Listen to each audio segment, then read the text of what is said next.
सरकारी कर्मचाऱ्यांसाठी मोठी आणि धक्कादायक बातमी आली आहे. सेवानिवृत्तीचं वय आता 60 नाही तर थेट 62 वर्ष.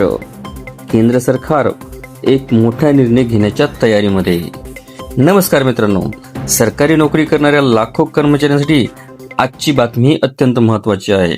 देशातील सरकारी कर्मचाऱ्यांच्या सेवानिवृत्तीचे वय वाढवण्याबाबत सरकारकडून लवकरच मोठा निर्णय होण्याची शक्यता वर्तवली जात आहे.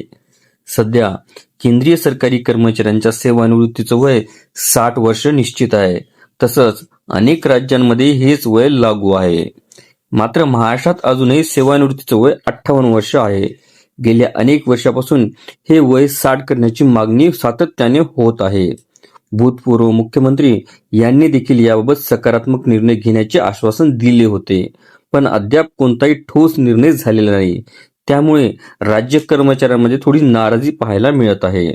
आता सर्वात मोठे अपडेट म्हणजे केंद्रीय सरकारी कर्मचाऱ्यांच्या सेवानिवृत्तीचं वय 60 वरून थेट 62 वर्ष करण्याचा प्रस्ताव तयार करण्यात आला आहे, अशी जोरदार चर्चा चालू आहे.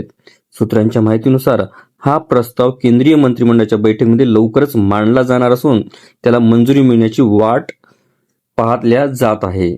थोडक्यात सांगायचं झालं तर हा निर्णय आता अंतिम टप्प्यात पोहोचल्याचे संकेत सुद्धा मिळत आहेत.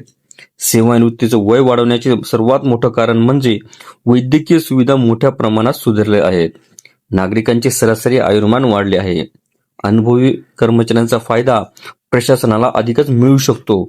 यामुळे सरकारकडून हा प्रस्ताव तयार करण्यात आला असावा. जर हा निर्णय मंजूर झाला तर कर्मचाऱ्यांना 2 वर्ष अतिरिक्त सेवा देता येणार. तसंच पगार आणि भत्त्याचा अधिक लाभ देता येतो.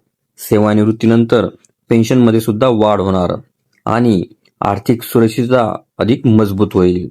जर केंद्राने हा निर्णय घेतला तर महाराष्ट्रातील सरकारी कर्मचाऱ्यांसाठीही सेवानिवृत्तीचं वय वाढवण्याचा मार्ग हा मोकळा होऊ शकतो. तुम्हाला वाटतं का सेवानिवृत्तीचं वय 62 वर्ष करायला हवं? हा निर्णय कर्मचाऱ्यांच्या फायद्याचा आहे का? तुमचं मत कॉमेंट्समध्ये नक्की लिहा. अशाच महत्त्वाच्या सरकारी अपडेट्ससाठी चॅनलला सबस्क्राईब करा, व्हिडिओला लाईक करा.